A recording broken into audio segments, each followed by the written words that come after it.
Le prophétique, ce n'est pas voir et entendre. Le prophétique, c'est ce que je vais expliquer.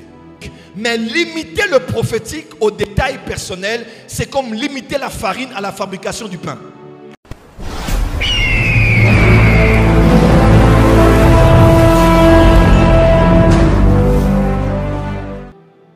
Et lorsqu'on parle ainsi de culture prophétique, on parle de ce qui devrait caractériser tous les chrétiens.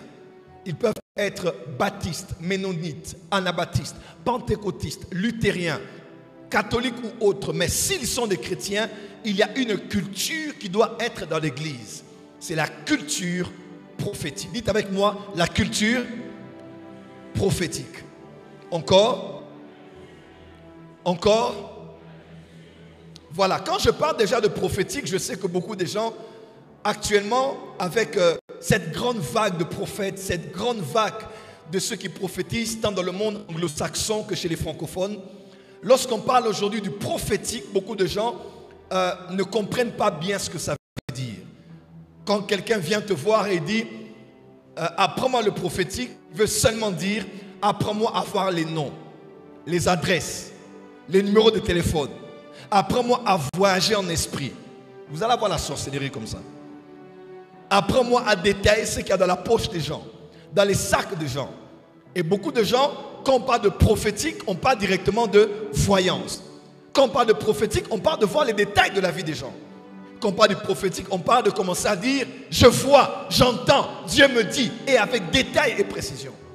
Alors que le prophétique ne doit pas être limité aux prophéties personnelles. Le prophétique est tout un univers. On ne peut pas le limiter aux paroles de connaissance, au discernement des esprits. Je parle à quelqu'un ici.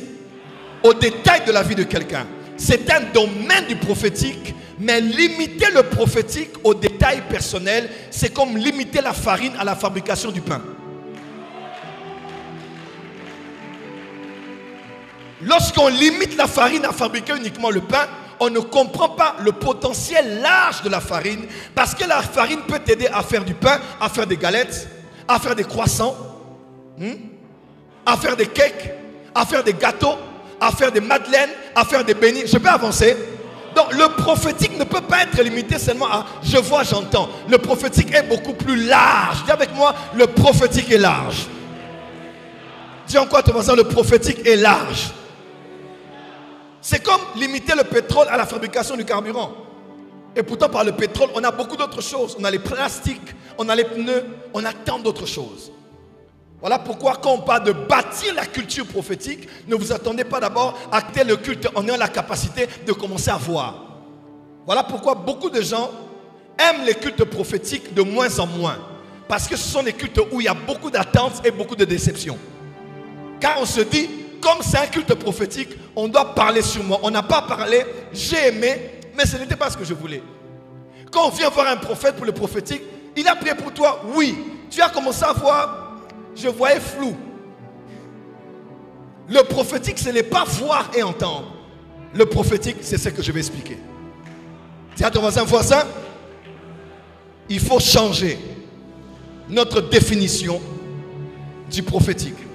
Si le prophétique doit être limité à ça, pourquoi les avocats auront-ils besoin du prophétique? Pourquoi les ingénieurs auront-ils besoin du prophétique?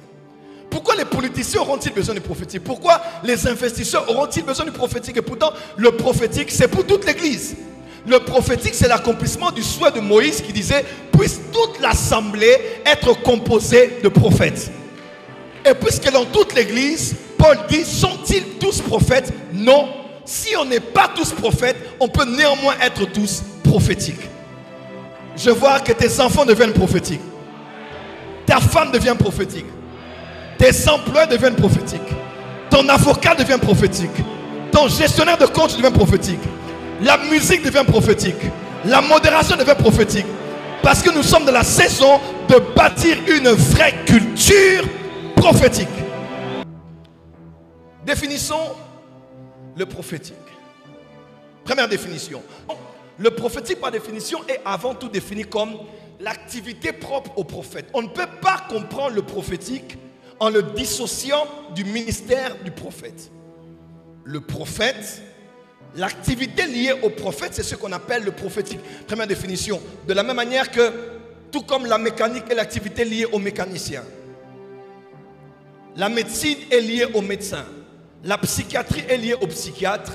La politique est liée aux politiciens. L'apostolique est liée à l'apôtre. La pastorale est liée au pasteur. Le doctoral est lié au docteur. L'évangélique est lié à l'évangéliste. Le prophétique est l'activité liée au prophète. On ne peut donc pas comprendre le prophétique ou la dimension prophétique sans comprendre qui est un prophète. Vous savez, généralement, la définition que nous donnons à un concept est très souvent déterminée par notre background culturel. Ce qu'on connaît de ce nom-là. Surtout chez nous, moi je suis du Katanga, je suis de Kamina, de Kinkonja. Mon père est de là, donc je suis rentré sur la terre de mes ancêtres. Et chez nous ici, quand on dit Nabi ou bien prophète, on dit d'abord celui qui voit, qui entend et qui prophétise. Il y a même certaines communautés où, pour qu'on valide que vous êtes prophète, on va vous faire asseoir et on va dire, on va vous amener des gens, on va dire commence à voir sur lui, elle et elle. Est-ce mauvais? Non, c'est une manière d'exciter, de défier l'esprit. Et cela c'est vrai, en tout cas c'est vrai. Mais je ne suis pas d'accord avec ça. Parce que Moïse n'a pas donné des prophéties avec précision. Mais Dieu dit qu'il était fidèle dans toute sa maison. Élie n'a pas fait de grandes prédictions. Et pourtant, Dieu l'a jugé indigne de mourir de la mort des hommes. Et l'a enlevé par le chariot de feu jusqu'à aller dans les dimensions supérieures du monde spirituel. Quelqu'un m'entend? Abraham n'a pas donné de prédictions sur ce qui allait arriver. Et pourtant, c'est considéré théologiquement comme le premier prophète.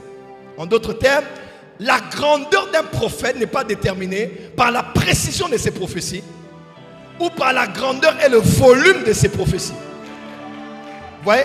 Donc un prophète, ce n'est pas d'abord voir et entendre. Ça. Il y a une différence entre le prophète de l'ancienne alliance et le prophète de la nouvelle alliance. Il y a une différence.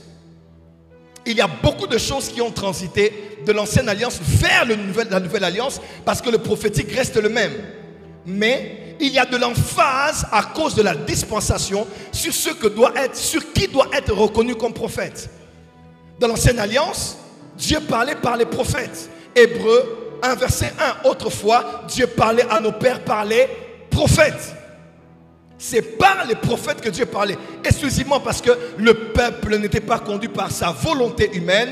Bien qu'il avait un roi qui le dirigeait, c'est le prophète qui donnait orientation au peuple. Le peuple était donc dirigé par le prophète. C'est ainsi qu'on mettait l'emphase sur les consultations prophétiques. Parce que pour connaître la voie et la direction, on allait demander au prophète parce que c'est lui qui nous conduisait. Mais celui qui a écrit Hébreu, il a dit, mais à présent, Dieu nous parle par le Fils. En d'autres termes, dans l'ancienne alliance, on était conduit exclusivement par le prophète. Sans parler des autres voies comme la Torah, les 312 autres lois que Dieu avait établies pour réguler la vie de la société juive, l'Urim et le Tumim, les Faudes, et même les fils d'Issachar, on les consultait. Mais c'est le prophète qui était le majeur, la voie principale autorisée par laquelle Dieu parlait. Et le peuple était conduit. Mais dans la nouvelle alliance, puisque le voile est déchiré et que nous avons tous accès de la présence de Dieu, quand nous recevons le Fils, l'Esprit du Père habite en nous. Il est le Père de tous ceux qui ont le Fils en eux. Et il est écrit, tous ceux qui sont conduits par l'Esprit sont fils de Dieu. De la nouvelle alliance, on n'est plus conduit par un prophète, mais on est conduit par le Saint-Esprit. Parce que la voix de l'Esprit n'est plus dans un homme hors de nous, mais est à l'intérieur de nous. Parce que nous avons l'Esprit qui nous pousse à dire Abba, Père.